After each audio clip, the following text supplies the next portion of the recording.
Mungkin kita boleh terus masuk pada revolusi industri 4.0 Doktor ya.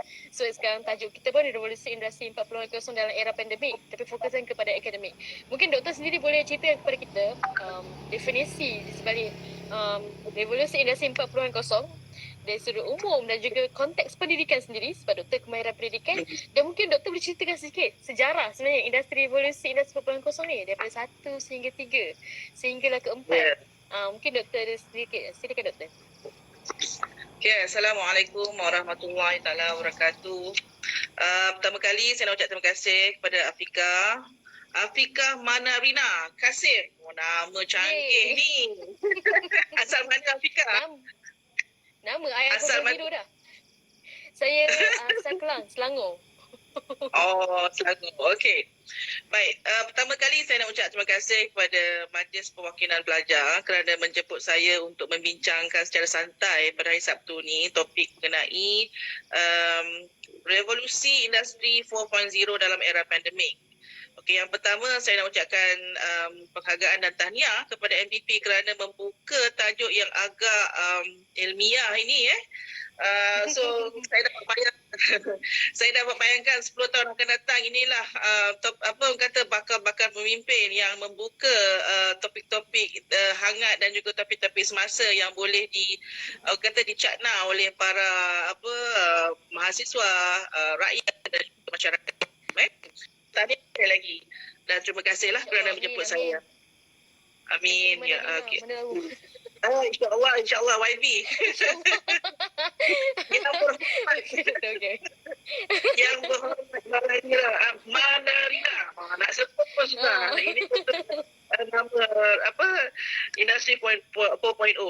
Okey.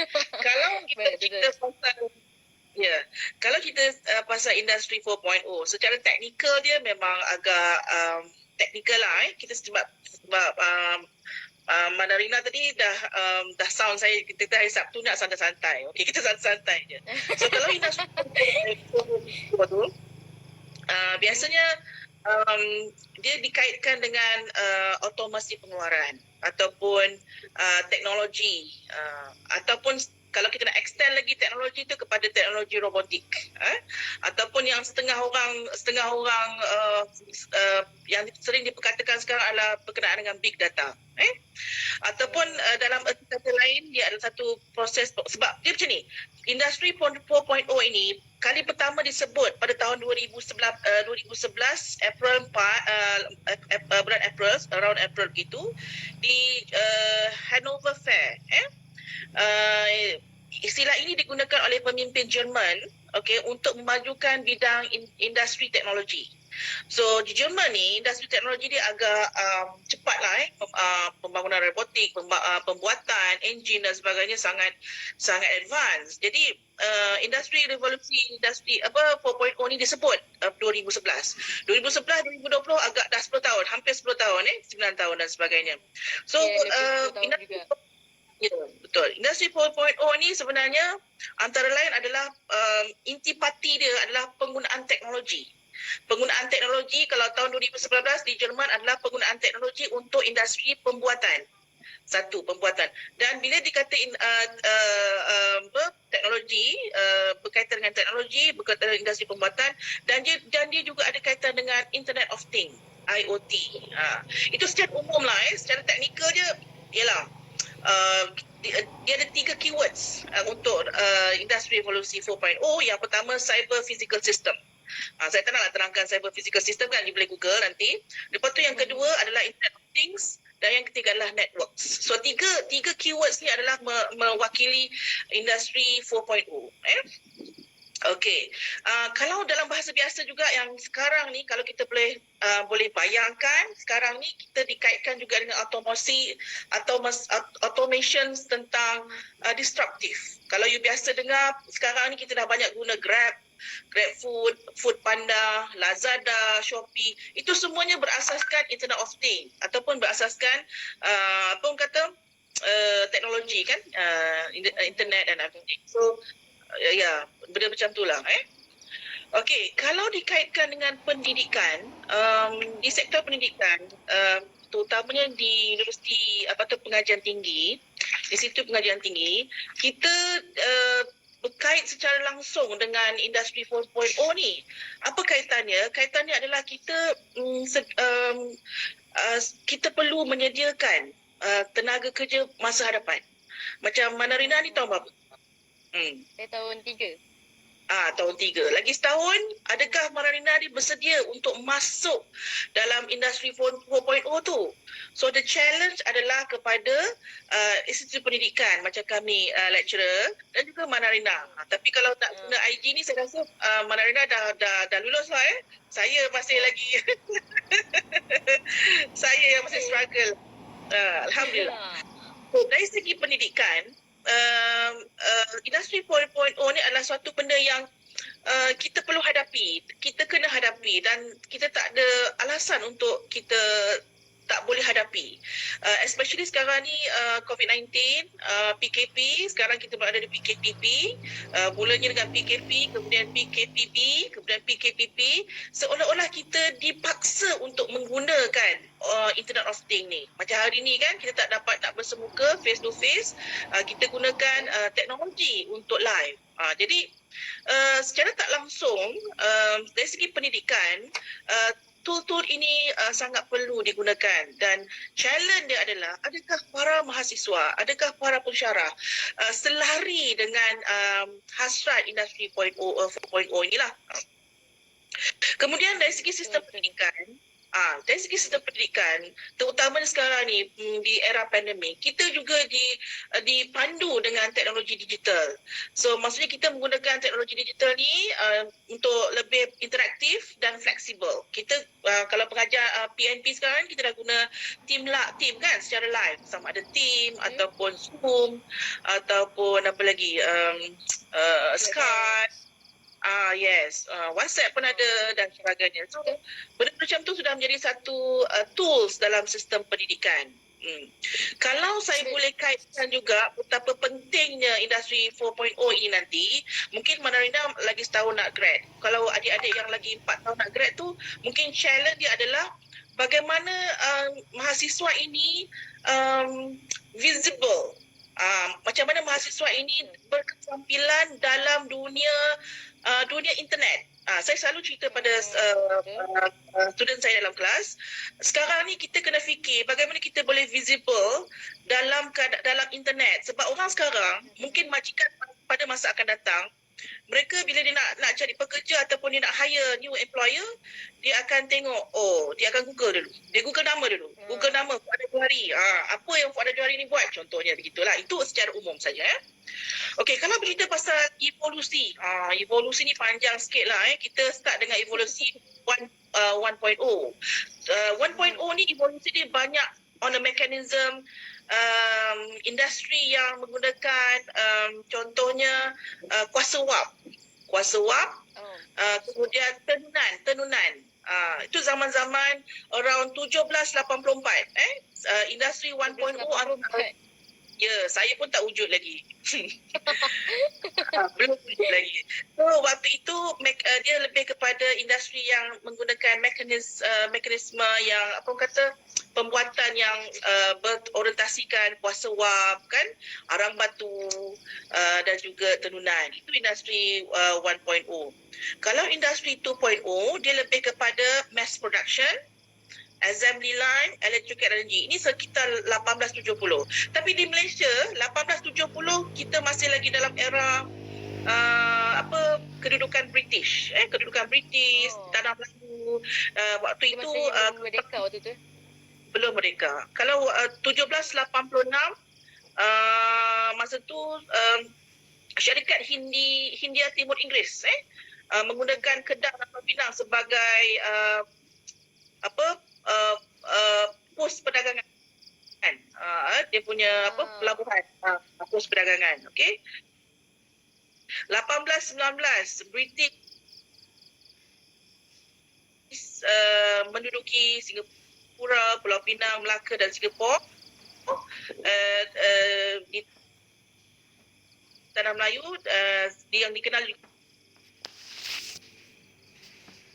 sebagai negeri selat dan kebanyakan ini port-port penting ini digunakan untuk supply ataupun menyalurkan menyokong industri 2.0 syarikat-syarikat di British lah. Masa tu mungkin kita baru agak popular dengan tin mining ataupun dipanggil apa tin mining tin mining biji timah. Meja. Biji. Sekarang biji timah pun dah tak ada kan. Susah je sekarang.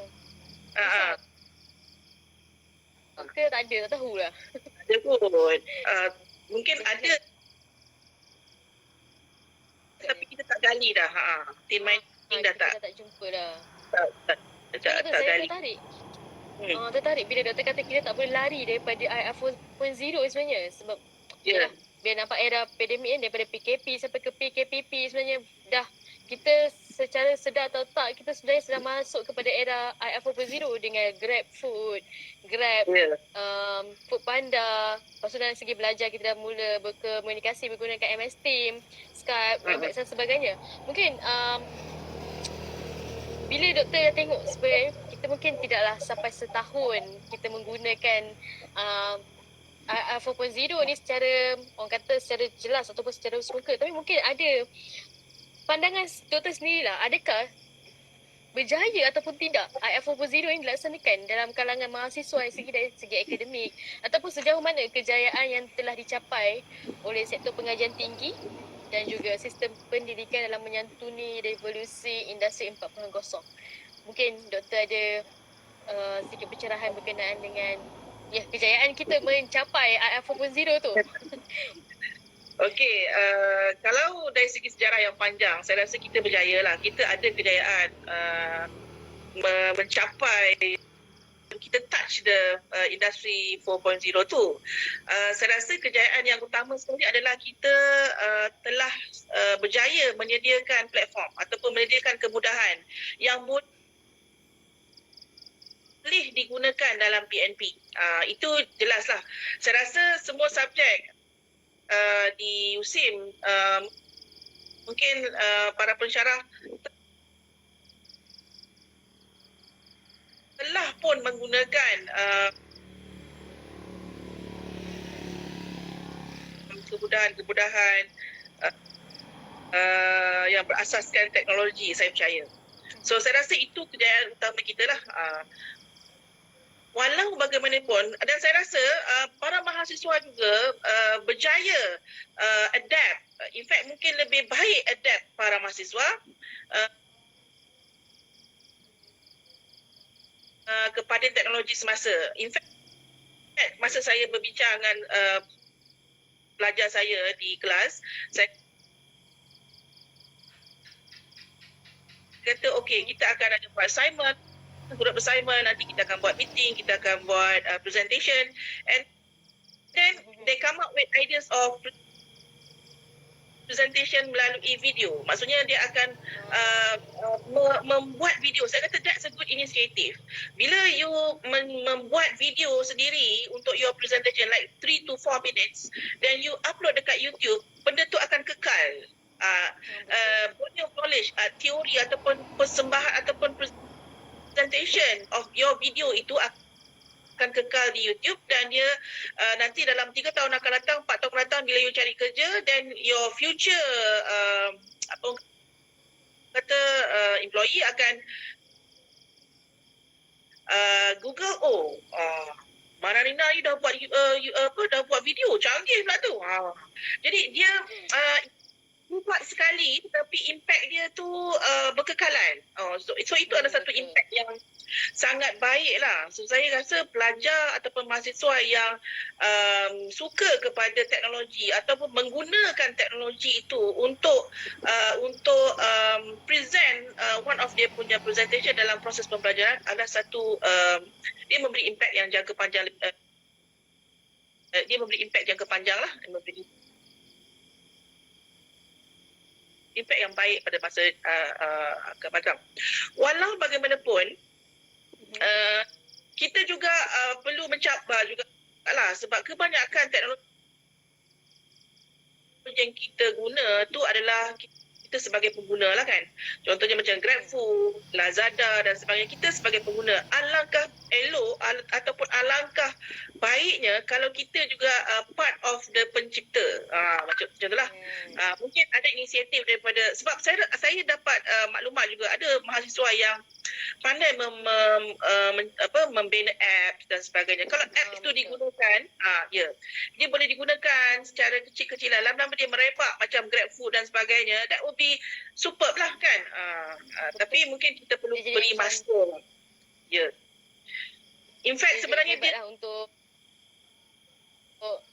apps tu.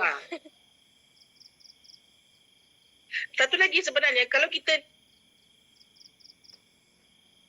boleh mencipta app dan sebagainya, kalau dia diguna dan sebagainya, diguna oleh pengguna, dia sebenarnya boleh mencipta keuangan baru lah kepada mahasiswa ataupun apa orang kata, pada masa akan datang dia akan generate income. Contoh macam sekarang ni yang sangat trend, macam apa, Sugu Pavitra. Mereka cuma upload masak di YouTube kan. Dan dia ada follower yang ramai hingga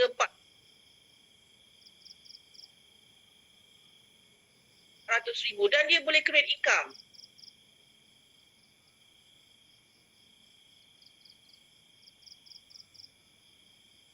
Walaupun hanya berada di estate, dan sekarang ni mereka telah upgrade kehidupan mereka, duduk di kawasan taman yang lebih selesa. Saya rasa kalau contoh itu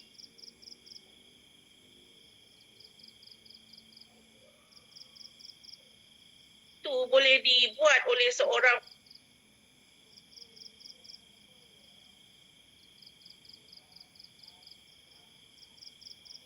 wanita yang tidak berpelajaran tinggi, apatah lagi kita para mahasiswa yang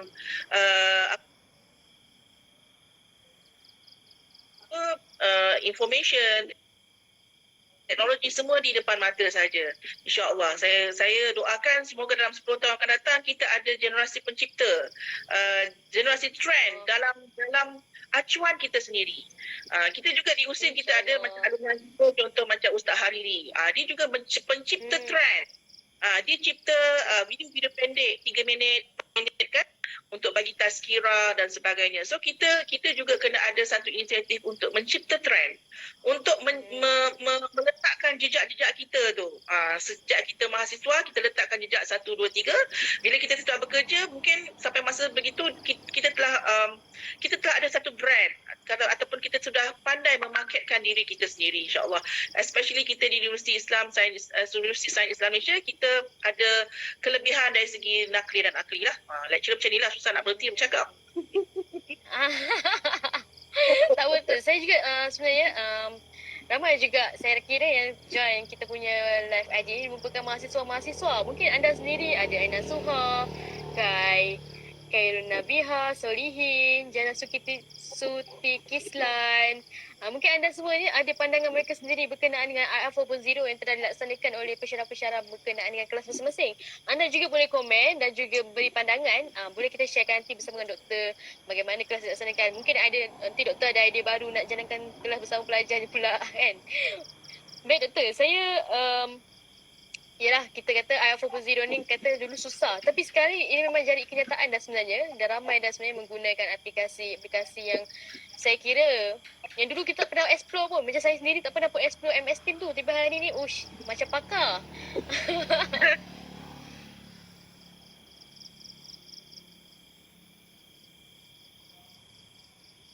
Boleh share. Boleh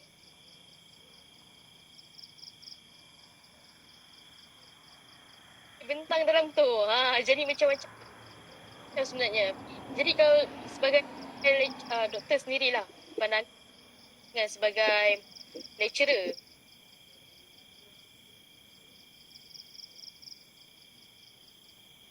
Mungkin ada cabaran di sebalik IR 4.0 ni, jalankan aktif PDP secara dalam talian, bukan tidak lagi bersemuka. Mungkin ada juga sesetengah pelajar yang tak tak suka pun belajar menggunakan Art 4.0 ni. Dalam kita dah mencapai teknologi, dalam masa yang sama ada pelajar pendapat bahawasanya yang sistem yang lama itu lagi menarik perhatian. Mungkin doktor sendiri ada apa pandangan doktor tentang cabaran doktor sendiri sebagai pensyarah dan juga lecturer kepada pelajar doktor? Silakan doktor. Terima kasih. Setiap perubahan itu memang ada cabaran. Tidak semua perubahan baru itu boleh diterima dengan baik oleh semua orang. Jadi transition daripada perubahan baru, daripada lama tradisional kepada perubahan baru itu mungkin mengambil masa sedikit lah. Jadi cabarannya adalah bagaimana kita nak adapt.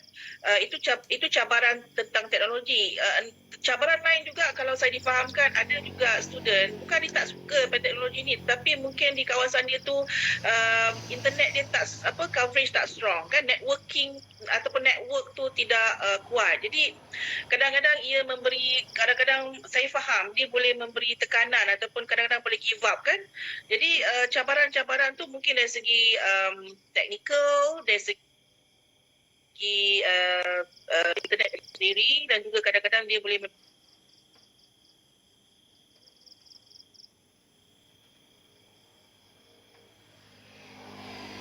cabaran kepada emosi. Sebab kita berhadapan dengan tools kan, kita berhadapan dengan mesin.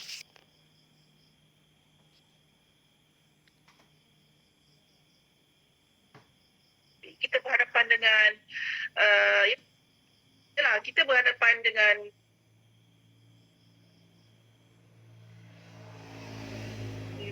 teknologi yang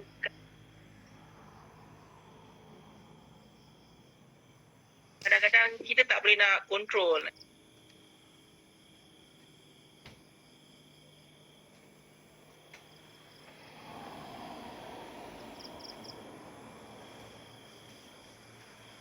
Tak boleh nak kita tak boleh nak, maksudnya kita masa terima keadaan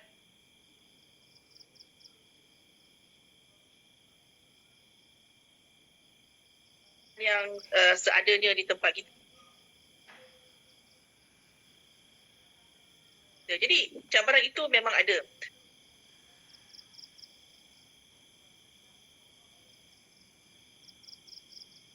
Cabaran yang kedua adalah saya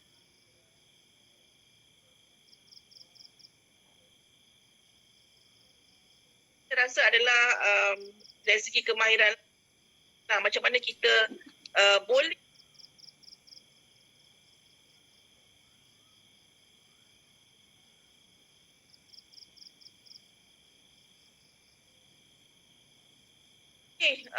optimizekan penggunaan teknologi itu pada tahap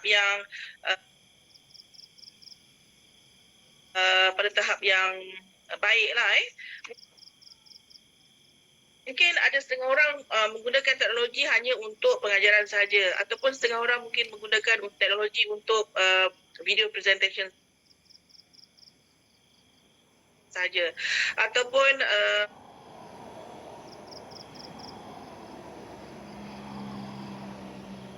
mungkin kita juga sebagai pensyarah akan menggunakan teknologi untuk sistem quiz, exam dan sebagainya.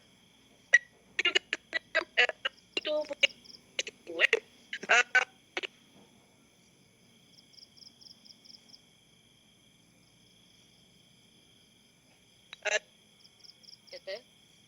Saya agak sangkut-sangkut sebenarnya.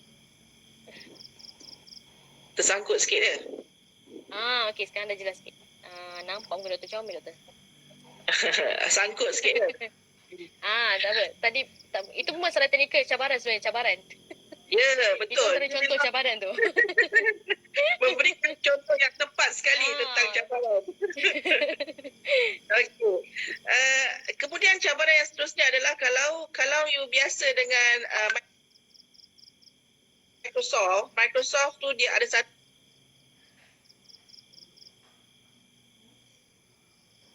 dipanggil data analytic. So data analitik tu dia mengumpul semua kita punya jejak-jejak penggunaan email, penggunaan team meeting, penggunaan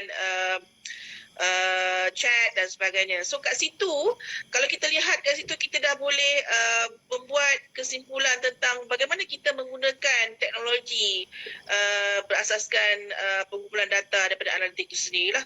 Jadi cabarannya adalah sejauh mana kita menggunakan teknologi itu secara maksimum. Adakah kita hanya menggunakan teknologi itu secara minimum ataupun kita menggunakan penggunaan itu secara maksimum. Pada pandangan saya, cabaran itu tetap ada.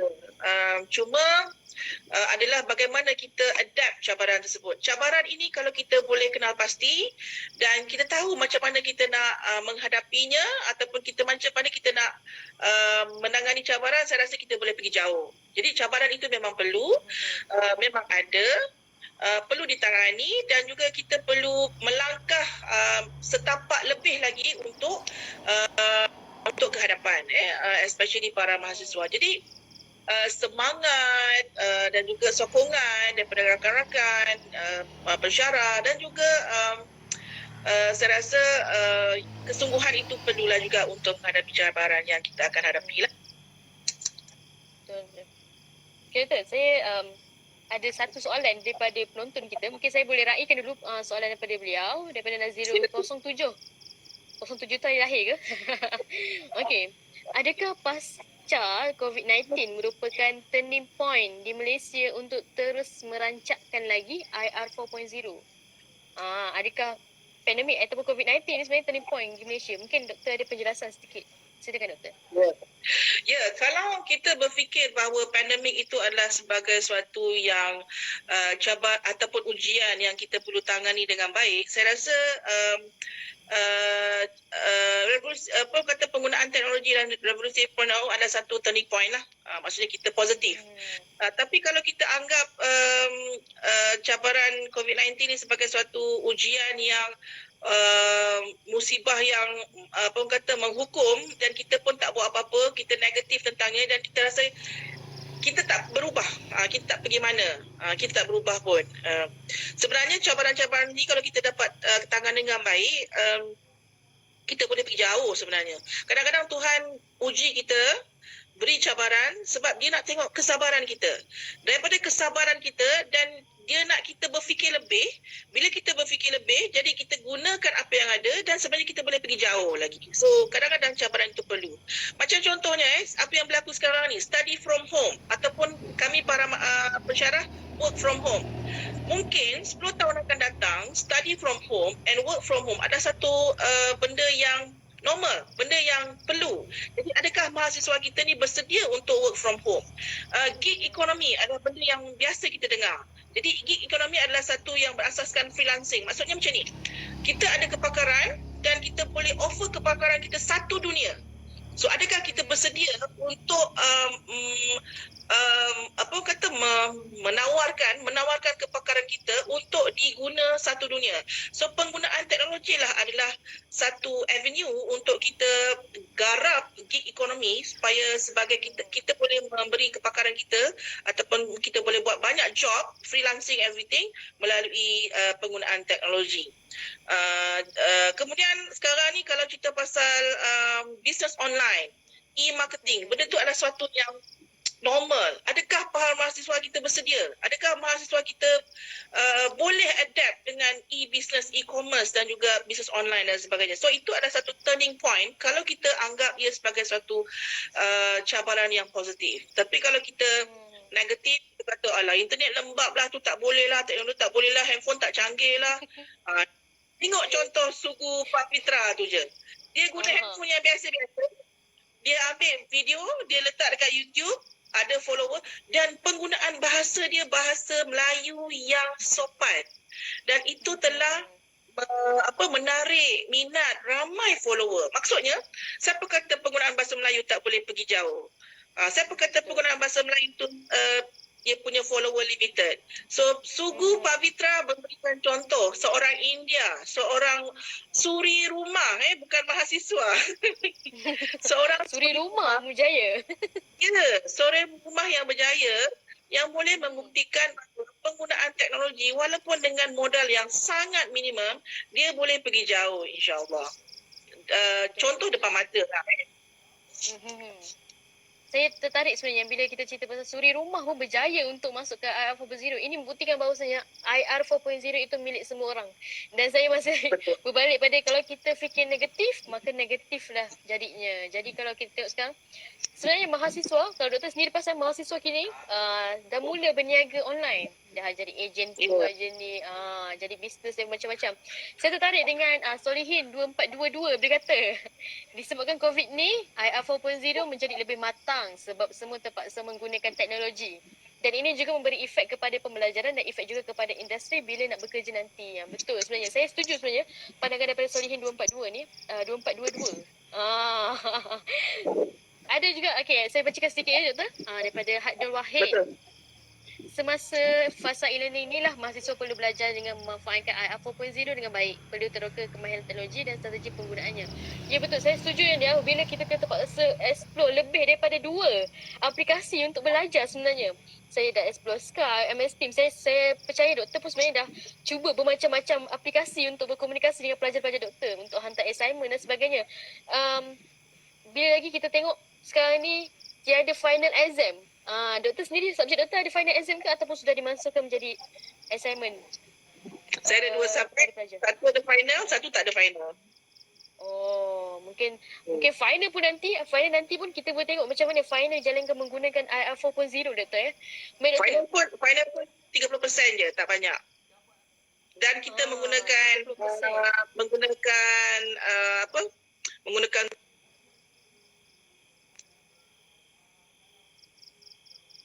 mungkin sangkut sebentar.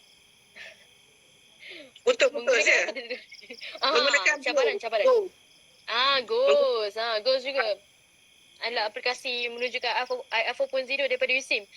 Had juga sama tadi, ada juga kata-kata had. Tetapi dalam pada masa yang sama perlu berhati-hati agar tidak bergantung penuh pada teknologi. Betul. Sebab apabila kita bergantung penuh pada teknologi, ni lah cabarannya, sangkut. Contohnya doktor, kalau kita bergantung penuh pada teknologi, kadang internet tak ada, elektrik tak ada. Itu juga contoh sebenarnya cabaran. Mungkin kita berterus kepada doktor, soalan seterusnya daripada saya. Mungkin doktor pandang sendiri pelajar-pelajar doktor belajar menggunakan aplikasi-aplikasi IR 4.0. Sebenarnya kita dah sampai ke penghujung soalan sebenarnya.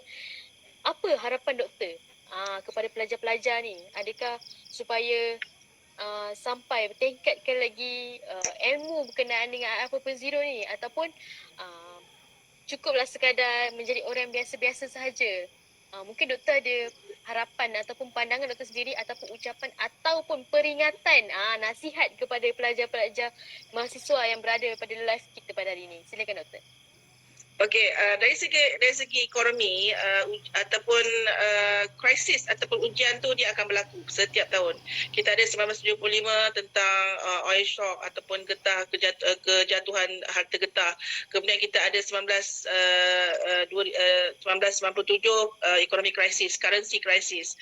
2007 tentang beberapa krisis dan juga 2019 adalah COVID-19 yang kita hadapi. Jadi cabaran tu memang ada. Up and down ekonomi memang berlaku setiap beberapa tahun. Okey, bagaimana kita nak melihat ke hadapan? Harapan kita adalah kita menggunakan teknologi ini dari segi pendidikan adalah untuk supaya kita boleh mendekatkan yang jauh dan juga merapatkan jurang antara manusia. Dari segi sistem pendidikan pula, kita akan pergi sistem pendidikan yang lebih moden dan trendy. Okey, kemudian kita boleh mencapai juga dari segi global and local. Maksudnya kita ni walaupun berada di Malaysia tetapi kita boleh touch globally. Itu adalah satu benda yang sangat unik.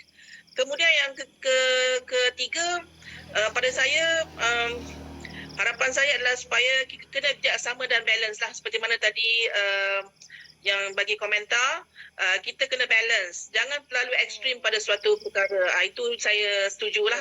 Kita kapa apapun ujian, apapun cabaran, apapun teknologi yang kita nak buat tu, kalau kita nak buat keputusan, kena buat keputusan yang keputusan mana ataupun tindakan mana ataupun apakah solusi yang kita nak guna, yang mana yang lebih meningkatkan iman.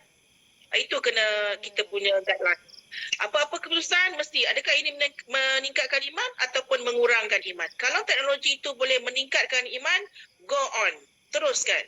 Tapi kalau teknologi itu boleh mengurangkan iman, balance kan. Cari cara-cara macam mana teknologi itu boleh meningkatkan iman. Okey. Akhirnya pada saya internet, network, robotik ataupun data analitik dan sebagainya itu adalah sebagai alat. Hanya alat.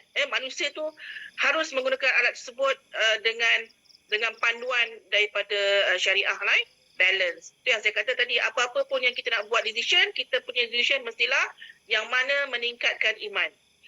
Macam mana apa-apa pun yang kita buat seharusnya boleh meningkatkan iman.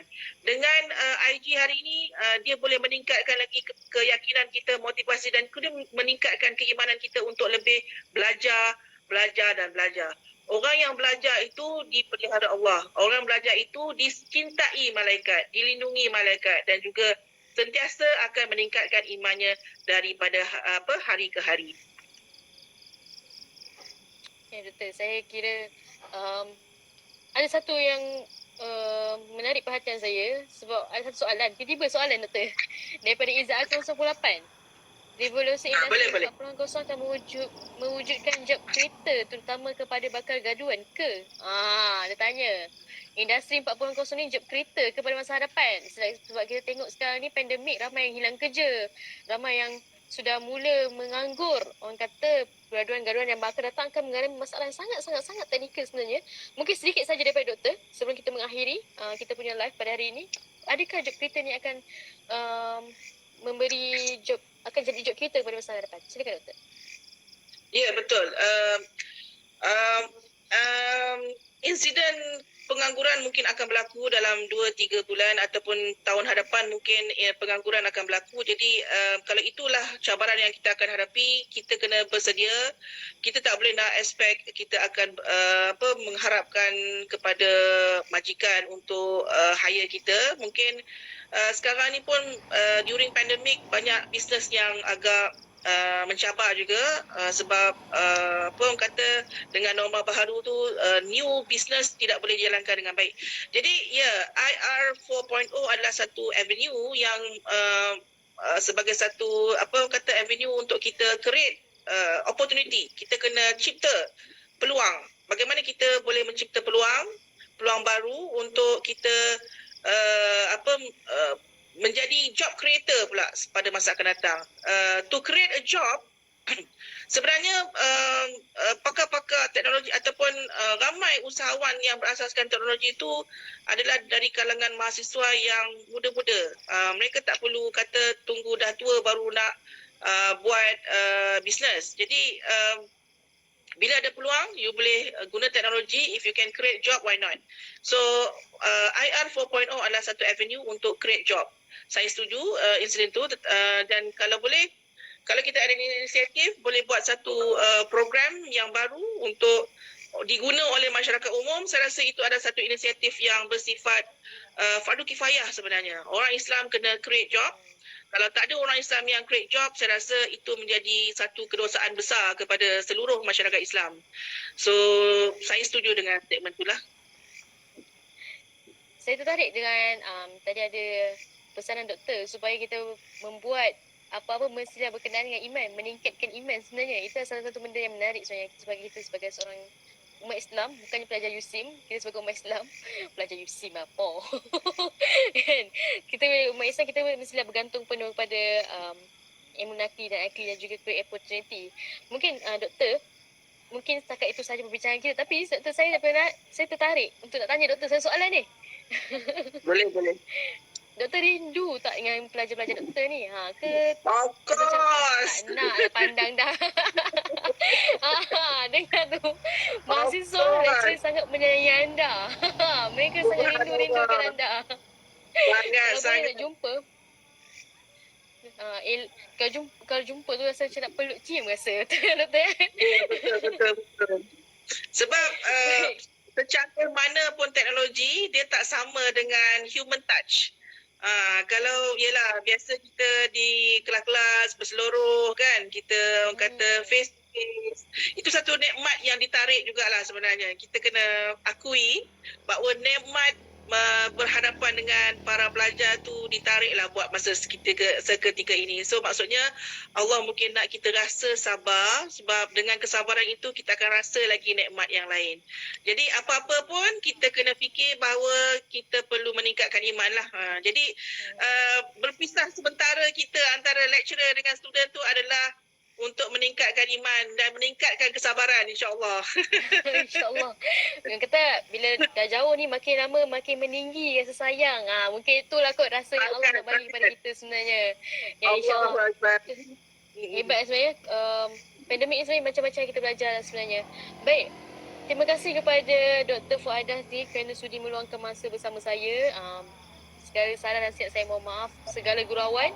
Untuk santai sahaja. Terima kasih kepada anda yang menonton. Sekali lagi mana ingatkan kita ada kontes Life Economic yang mana anda perlu membuat video dan berkenaan dengan Life Economic di mana-mana tajuk, dan video yang menarik akan mendapat hadiah yang menarik daripada MPP USIM. MPP USIM tak pernah lagi menghampakan bahagian-bahagian hadiah ni. Doktor sendiri kot nak buat video ke? Wah, canggih. Saya ini pun antara contoh-contoh iPhone 0 yang dilaksanakan oleh MPP USIM juga sebenarnya. Baik, anda yang masih lagi menonton, terima kasih. Terima kasih juga Dr. Fuadah dan saya Afrikah Manarina binti Kasim. Nama iPhone 0 yang Dr. Fuadah bagi tadi. Ingin mengucapkan terima kasih dan selamat pagi. Selamat pagi biasanya pembukaan, tapi penutup paling sering pagi. Selamat pagi dan teruskan. Semoga hujung minggu anda menjadi lebih ceria dan jangan lupa untuk Life Economic Contest. Dan jangan lupa malam ini kita ada Life Economic juga lain sekali bersama dengan Ustaz Afil Oman bersama dengan moderator Nick Najib, saudara Nick Najib. Dan itu sahaja daripada saya. Terima kasih doktor. Terima kasih kepada anda yang menonton. Sekian. Assalamualaikum warahmatullahi wabarakatuh. Terima kasih doktor. Waalaikumsalam warahmatullahi wabarakatuh. Sama-sama. Assalamualaikum.